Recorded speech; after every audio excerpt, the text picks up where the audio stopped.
What's up, everyone? Welcome to episode 12 of the Next Man Up Injury Podcast, where we dive into all the injuries from the prior week of the NFL and hopefully grant you some insight onto what players will be stepping up in the injured player's place. My name is Matthew Walters. I'm riding solo today as I could not be joined by Eric Crail, who had to attend to some personal matters. But we had a great week in the NFL. The Jets finally got a win. Zach Wilson finally looks like he was worthy of being the number 2 overall pick. I went 10-3 in my leagues, even though Davis Mills tried to sabotage me by getting -5 in one of those leagues. My bad. I should have known not to play him, even though it was a super flex league. But guess what? You're not here to hear me talk about my fantasy teams or to gush about the weekend of the NFL. You're here to learn about some injuries. So let's get to it, and let's start with arguably the biggest fantasy relevant injury of the weekend, and David Montgomery. So David Montgomery injured his knee during the game this weekend. It has already been reported that it's a knee sprain. They haven't given what ligament it is. Based off the limited video evidence that I found, I would make an educated guess of MCL, but that has not been reported. But it has already been reported that he will miss 4 to 5 weeks. Now, this is a big blow to fantasy managers, as David Montgomery was averaging 15 PPR points per game and was sitting at running back 11 on the year. So he had been being used as fantasy managers as an RB1. Now, what makes things interesting is the next man up for him is Damian Williams, who also was injured in the game on Sunday, but luckily it appears that he just has a thigh bruise and should be good to go going forward. Now, that's who you want to be picking up in redraft, but if you have deeper benches, another one to keep an eye on is Khalil Herbert, especially in Dynasty leagues as well. He was a 6th-round pick of the Bears. Right now, he's been mostly handling return duties, but the Bears just traded for Jakeem Grant from the Dolphins, whose main duty is returning kicks.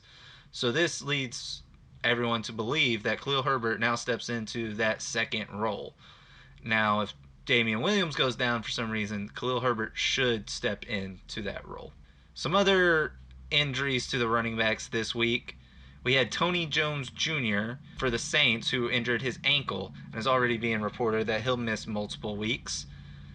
Now, it is interesting because while Dwayne Washington looks to be the running back that will move into that RB2 role, personally, I believe it'll be more Taysom Hill now getting rushes behind Alvin Kamara. We saw it on Sunday. Taysom Hill got quite a bit of work. He's always going to get work, but I believe he might just get more now.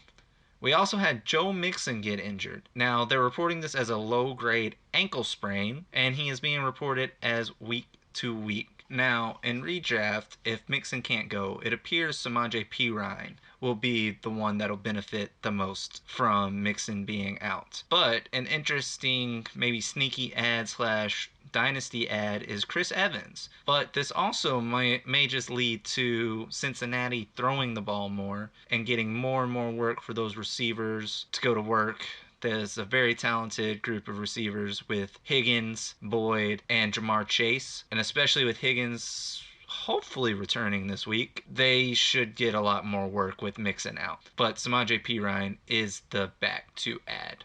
And the last notable running back injury, he actually played this last week and was not re-injured in the game, Darrell Henderson. He's still dealing with this rib injury that's been bugging him for a few weeks. He did play this last week, looked great. If for some reason it seems like he can't go, Sony Michel will be the one to step up in his place, but I think they're just being cautious with it. Listening on the injury report, still probably bruised a little bit, and hopefully going forward, he'll get a full workload this week.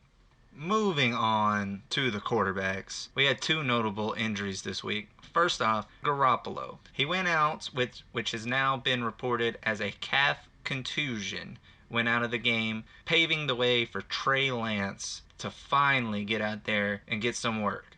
Now, Lance looked pretty good out there, made some mistakes, but also had 20 fantasy points, so you can't question that, and basically just a half of work. Now, this one's interesting to me because most of the time, a calf contusion definitely feels like something you can play through. So, the skeptic in me feels like the 49ers were looking for a reason. Now, they're going to say we were just being cautious with our starting QB, but this definitely felt to me like, oh, there's something wrong with his calf. Bench him. Let's get Trey Lance out there. Just felt like that excuse to me. Whether that's fair or not, maybe not. But that's what it definitely seemed like to me. Because most of the time, calf contusion, you can work through that. Second notable quarterback injury of the week, Teddy Bridgewater is in concussion protocol. Now, I was fairly adamant at the beginning of the year that Drew Lock was the higher upside QB and that Teddy Bridgewater should be on the bench and Drew Lock should be starting games. I'm eating crow now. Teddy Bridgewater led them to 3-0 and was basically everything they wanted in a QB. Now, he's in concussion protocol. We've talked about concussions on the pod before. It's a step-by-step process. You're slowly increasing the activity level every day and seeing if that causes symptoms. If that causes symptoms, you take a step back, reevaluate. If it doesn't cause symptoms, you continue progressing along. So there's always a chance Teddy Bridgewater plays this weekend. We'll just have to wait and see how he progresses through the protocol. Basically, keeping an eye on practice reports and if he's getting full workload at the end of the week. In the meantime, Drew Lock will step in as the QB. I'm hoping he can somewhat redeem me and play well. At this point, I'm not holding my breath for it, and we will just have to wait and see. This is definitely going to be kind of a knock towards the Denver receiving group right now. However, maybe Albert O gets a kind of a bump here as he was college teammates with Drew Lock, and they seem to be developing a connection last year. So we'll have to see. Obviously, Noah Fant's the tight end one there, but I'm interested to see if Albert O can maybe get a bump in usage here. Moving on to the wide receivers. Will Fuller has, once again, been injured. I'm not going to get into the fact that the only injury-free year he seemed to have is the one that he was using illegal substances. However, finger fracture, that's kind of a freak thing. They're saying week to week. However, he has been ruled out already going forward. I would think Devontae Parker just sees an uptick. We kind of saw it the first few games of the year. Then Will Fuller came back, and now I just think basically everything's going to continue on as normal for the Dolphins. Hopefully Tua comes back soon because that team needs some help and is struggling mightily. Next, for my Dynasty folks out there, Dyami Brown injured his knee. There has not been a report on what is going on with his knee as of yet. Now, I thought I had him as my wide receiver 5 coming in. Love the kid, love his game. This definitely sucks. Curtis Samuel's coming back, so he'll kind of probably take over that role, and if not more. And I wouldn't expect much if Dyami does return much this season. However, I'm looking to the future with him, and I would just love to see him make some big splash plays this year and hopefully get a bigger target share going forward. Another big wide receiver injury. DJ Chark, fractured ankle. If you haven't seen it, it was very similar to how Dak fractured his ankle. Someone fell on Chark from behind. It wasn't nearly as gruesome as Dak's injury from last year, but a fracture is still a fracture. DJ Chark most likely going to be done for the season. I know he's already been put on IR. I think the big beneficiary here is Laviska Shenault, who I loved coming into this year, was one of my sleepers on the year. Shenault definitely stepped into a bigger role with Chark out. He hadn't been doing much earlier in the year, the first 3 games. Chark gets injured, all of a sudden Shenault jumps in usage. So I'm hoping that stays pretty consistent going forward. That'd be awesome and would make a lot of managers happy, especially in Dynasty leagues where probably more people have shares of Shenault. Lastly, on the receivers, we have Amari Cooper, who went out early with a hamstring injury over the weekend. However, he came back into the game, caught a touchdown, looked great, and he's still kind of nursing those rib injuries that he had early in the year. So he's probably going to be limited this week. I fully expect him to play. He came back into the game, so I'm not too worried about the hamstring injury. He's been playing through the rib injury, so I'm not too worried about those. If for some reason he is not able to go, Dallas is spreading the ball around, so it's hard to pinpoint where exactly we would see an increase in usage. But if he's out and Gallup stays out, Simi Fehoko has to be one of the wide receivers that's getting out there. We've already seen Cedric Wilson out there. CeeDee Lamb, of course, is going to be out there. I would love to see Simi Fehoko get a run if Cooper is not able to go. However, I fully expect Cooper to be going. Now let's move on to the tight ends. First off, we have Logan Thomas, who went out early in the game with a hamstring injury.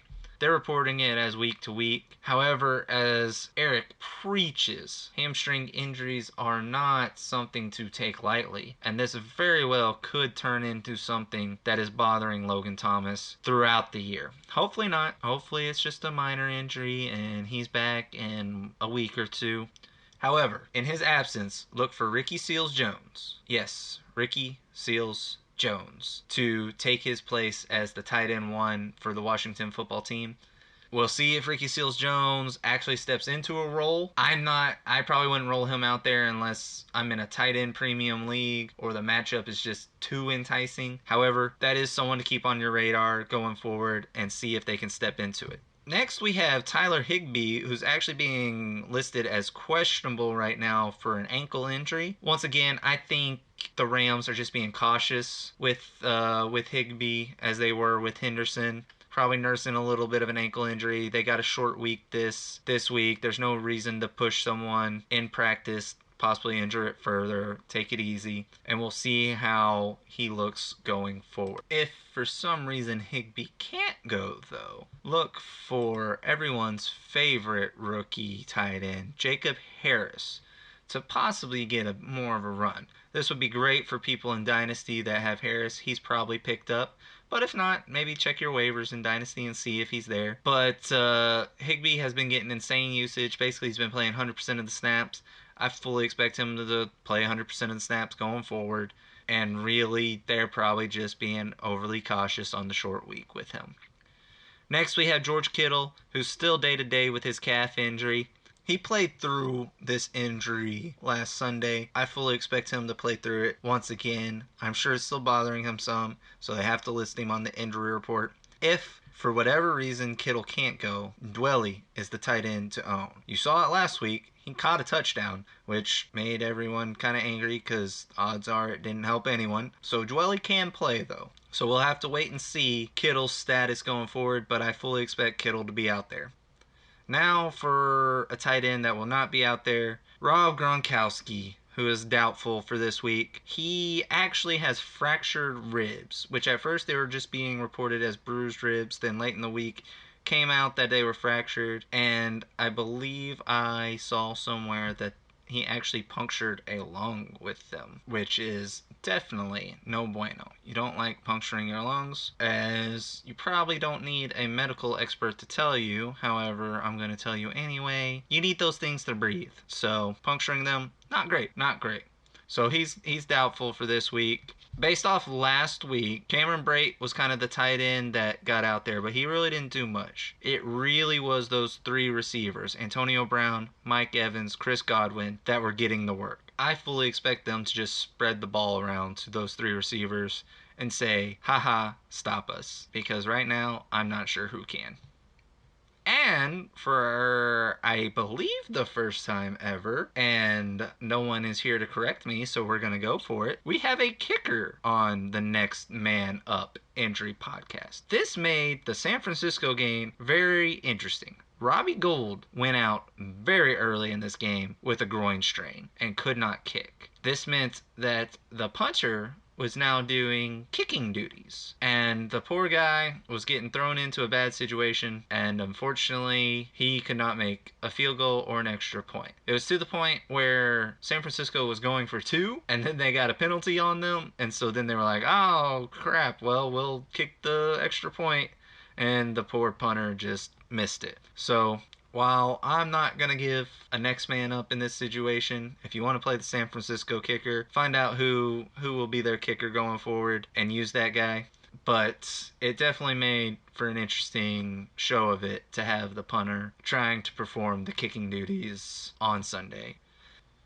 Now, let's go through some players to watch going forward. These were all players that were either out or limited last week. First off, we have Andy Dalton, the Chicago Bears starting QB apparently, because if he's healthy, that's who they're going with, according to the coach, which is a bummer for everyone that has Justin Fields. However, Justin Fields hasn't really been doing a whole lot in his starts anyway, so maybe the coach is onto something.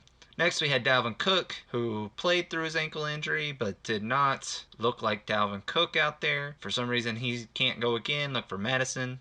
Look for Chase Claypool to return this week. If he can't, Deontay Johnson was getting a bunch of targets last week. We'll just have to wait and see what's going to happen with those Steelers receivers. Unfortunately, Big Ben does not look like Big Ben anymore, and it is going poorly for them. We have Elijah Mitchell, rookie running back for the San Francisco 49ers, who did really well in kind of the spot start he had earlier in the year. Trey Sermon looked pretty decent last week. I'll give credit where credit's due. If you've listened to this long enough, you know that I'm not really a Trey Sermon believer, but hey, you look good last week. However, I think Elijah Mitchell steps back into his role if he's able to play. We have T. Higgins, who hopefully returns from his shoulder injury, especially now that we think Bengals will have to throw the ball more with Joe Mixon out. Sterling Shepard and Darius Slayton, we'll just have to wait and see how their hamstrings responded for the Giants. Sterling Shepard was having a great year before that injury. Hopefully he can return. Hopefully he can step right back into his role. Elijah Moore, hopefully returning. He hasn't really done much this year for the Jets. With Jamison Crowder back, he's probably not going to get too much of a run for it. But for Dynasty owners, they want to see Elijah Moore out there and at least making some big splash plays, because there was a lot of people that really believed in his talent, including me. And then the Titans receivers, Julio Jones and A.J. Brown. Hopefully at least one of these guys can return, because when they were both out, the Titans lost to the Jets. Is that a coincidence? Maybe, maybe not. Definitely did not help their chances of winning that game, though.